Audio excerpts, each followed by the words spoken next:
Welcome to episode 126.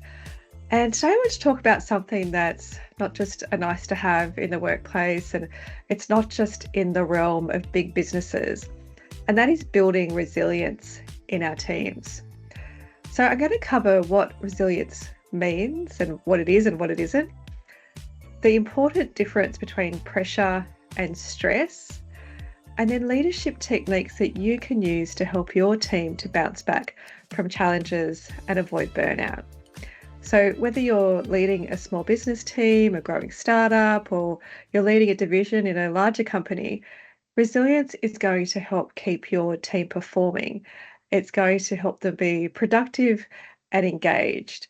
And so, it's something that we need to think about. How do we introduce that into our leadership skill set and our toolkit? So, what is resilience? It is a word that was really used in the engineering space before it was co opted by social scientists. And at its core, it is the capacity of a structure to hold an intentional load. So, if you think about a bridge, it needs to withstand and recover from lots of cars driving over it every day, potentially trains, natural disasters, weather, other disruptions. So, a resilient bridge is designed to minimize damage, still be functional, and recover quickly from adverse events. So, in the same way, we say resilience in people is the ability to bounce back from setbacks, adapt to change, and keep moving forward in the face of challenges. It's not about being unaffected by stress or never feeling pressure. It is about recovering, learning, and staying effective. So, in a team context, if we have resilient teams, then they are staying productive even when things are uncertain. They are collaborating with each other rather than turning on each other. They are learning from mistakes and adapting quickly. And they are maintaining a sense of purpose and optimism. What resilience isn't, it is not toughing it out. It is not a fixed personality trait. It is a skill that you can build. And it's not about avoiding stress altogether. Often resilience is built through working through challenges. So, as leaders, when we understand this and we can stop expecting our people to just cope, then we can start creating environments where resilience can grow, which means retention of our key people is going to go up. They're going to be more engaged and more productive. So, let's talk about the difference between pressure and stress, because it is one of the biggest mistakes that I see people make when they talk about one or the other interchangeably. But as a leader, it is important to know there is a difference. So, pressure is when the outcome matters and the stakes are high, but it's usually short term, which means that it can actually be motivating. So, delivering a big client presentation or hitting an important deadline. Stress, on the other hand, is when the demands consistently outweigh your capacity to cope. So it is long term, it drains energy, and it can lead to burnout. So it's important to think about how some pressure is healthy because it can stretch people and lead to growth. But when there's no recovery time or when the pressure is constant and unmanaged, that's when it can turn into harmful stress. So, as a leader, your role isn't to remove all the pressure, it's to help your team navigate it so it doesn't tip over into stress. So, that means monitoring workloads, being clear on priorities, and creating space for recovery. So, when we're talking about what can we do as leaders, I'm going to take you through 5 leadership techniques that will help you to build resilient, high trust teams. And they are modeling resilient behaviors, building psychological safety, creating clarity and purpose, supporting recovery, and teaching problem solving tools. So, to start with modeling resilient behaviors, it is what it sounds like. Your team are taking their cues from you. So, you need to show them how to manage challenges without ignoring your own well-being.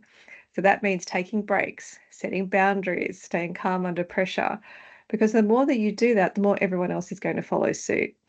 And if you ever worked with a manager in an organization where it's very high pressure, but it's also just intense and long term, and it actually starts to tip in to that stress, then watch what the managers are doing, because if they're staying there all night, all weekend, then everyone in the business feels like they have to do the same. So we're never releasing that pressure valve. So it's important to think about your role as a leader. What are you doing that is then showing everyone else what is normal in the business? So the first thing, and probably the most important thing that you could do to start building resilience in your team, is to start modeling good, resilient behaviors yourself. Number two, building psychological safety. So this means making it safe to speak up and it's safe to make mistakes. We're not going to punish or embarrass each other for doing the wrong thing. And one of the ways that we can do that as leaders is use debriefs after challenges. So ask the team, what worked? What could we improve? What could we do differently next time? And have really open conversations about that. Again, without punishment or embarrassment happening. And the more that we do that, the more people will start to feel safe to speak up, and we're building that psychological safety. So it just builds trust and learning over time. Number three, creating clarity and purpose. So uncertainty breeds stress. Even if things are changing quickly, we should still be sharing the information that we know and also what's still unknown. And, where we can, why certain decisions are being made. It's really important to link things back to our purpose and our values and to show that the things that we're doing, there's a reason for it, that it is going to that greater purpose for the organization. Number four, supporting recovery. So if you're having high pressure periods, then allow the team time to recharge. Recognize effort, not just results, and normalize taking time off when people need it. Number five, teaching problem solving tools. So introducing frameworks, like there's a simple one called Triple A, which is alter, avoid, accept. It's simple, but it's powerful for helping people to focus on their energy where it matters most. So if you haven't come across the Triple A before, alter means that we look at how we can change the situation. So if something is causing stress, can we change aspects of it to reduce the pressure? So as a leader, we can encourage open conversations where our team members feel safe to suggest changes that can make their work more manageable. Now, if we can't alter or that's not working, how do we avoid? Can we remove or, or reduce the stressor? So if altering the situation isn't possible, can we avoid it altogether or limit our exposure? So as a leader, how do we protect our team from unnecessary demands? How can we be a filter and help them to focus on high impact work? And finally, accept. So sometimes we just can't alter or avoid, and we just have to accept it, which means we need to actually change our response. So the focus shifts to acceptance and letting go of what's outside of our control and actually managing what's in our control, which is our response to that. So as a leader, we should be modeling reframing. So for example, yeah, this is really tough or this is really difficult, or that client is, really hard to work with, but here's what we can do. And then teaching coping strategies.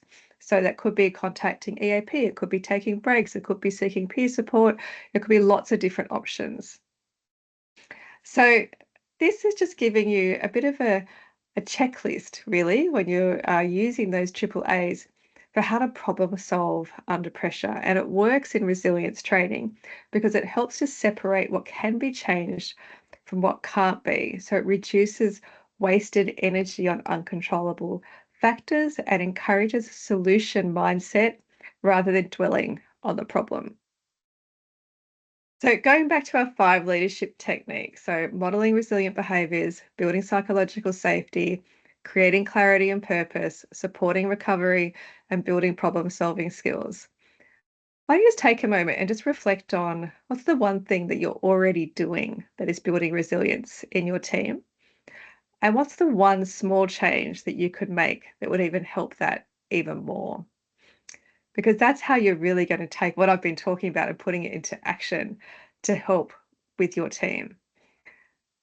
So, to recap, resilience is about bouncing back and adapting. It's not pretending that you're unaffected, Pressure can be healthy, but without recovery, it can become stress. And as a leader, you can model the behaviors to create trust and give your team the tools that they need to build resilience every day. So, if you take one thing from this episode, it is that resilience is not built in big moments, it is built in those small everyday actions that you and your team take. And if you need to build more engaged and productive teams, just get in touch with us at Amplify HR. You can go to our website, amplifyhr.com.au, and you can book in a free discovery call to see we're the right fit for you.